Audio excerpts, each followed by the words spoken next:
Voici l'homme avec le Magic Stick et 400 victimes à son actif. Peut-être connaissez-vous quelqu'un parmi ces derniers. Qui serait le 401 deuxième victime? Prie pour que ce ne serait pas vos proches ou même vous. Dans les ruelles sombres d'une ville oubliée, un nom résonne encore comme une légende interdite. Balthazar. L'homme qui aurait couché avec plus de 400 femmes mariées.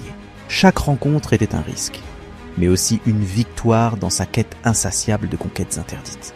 Balthazar, vu comme un démon ou comme un héros de la liberté sexuelle, était-il un monstre, un séducteur compulsif, ou simplement le miroir des désirs cachés de toute une époque ou de tout homme?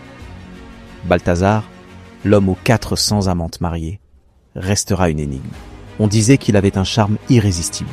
Son regard, sa voix, ses gestes, rien ne laissait indifférent. Les femmes le cherchaient, les maris le craignaient. Balthazar était devenu un nom à murmurer à voix basse. Plus de 400 femmes mariées. Chaque rencontre était un risque, chaque étreinte une provocation. Balthazar défiait la morale, la religion et l'ordre établi, et en sortait toujours vainqueur. La vie de Balthazar, dans les coulisses de la Guinée équatoriale, un homme a longtemps incarné le pouvoir et la controverse.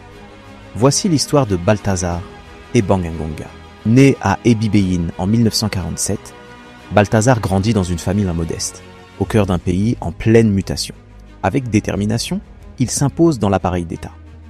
De ministre à vice-premier ministre, sa carrière suit la montée en puissance du régime.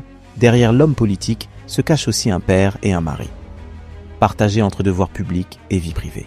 Mais son nom restera associé à des scandales, gestion opaque, privilèges et soupçons de corruption. Fils d'une figure politique influente, Balthazar grandit dans l'ombre du pouvoir. Il dirige un temps l'Agence nationale d'investigation financière, chargée de lutter contre la corruption et le blanchiment d'argent. Un homme au centre des réseaux d'influence, respecté, parfois craint, jusqu'au jour où tout bascule. Fin 2024, des centaines de vidéos intimes, plus de 400 selon certaines sources, apparaissent sur Internet. Elles montrent Balthazar avec de nombreuses femmes, certaines mariées, d'autres proches de figures du pouvoir. Un déferlement qui choque l'opinion publique et met à nu l'intimité d'un homme d'État. Mais le scandale ne s'arrête pas aux images. Les enquêteurs découvrent des dossiers accablants. Détournement de fonds, enrichissement illicite, abus de pouvoir. Le 30 juin 2025, le procès de Balthazar Ebang Ngonga s'ouvre. Il comparaît non seulement pour ses excès privés, mais aussi pour avoir volé l'argent public.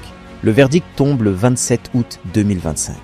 8 ans de prison ferme et une amende colossale de plus de 125 millions de francs CFA pour détournement de fonds publics. Le scandale sexuel se transforme en affaire d'État, entraînant sa chute brutale. Le pays tout entier est secoué. Le gouvernement promulgue de nouvelles lois sur l'éthique des hauts fonctionnaires et le contrôle des réseaux sociaux. L'opinion, elle, se déchire. Pour certains, Balthazar est un homme faible, pris dans ses excès. Pour d'autres, il n'est que le révélateur d'un système gangrené par l'abus de pouvoir. De fils de dignitaire à directeur d'agence, de figure influente à prisonnier, Balthazar Ebang Ngonga restera dans l'histoire de la Guinée équatoriale comme l'homme d'un double scandale. Celui de la chair et celui de l'argent. Un destin brisé, mais une affaire qui continue d'interroger le pays.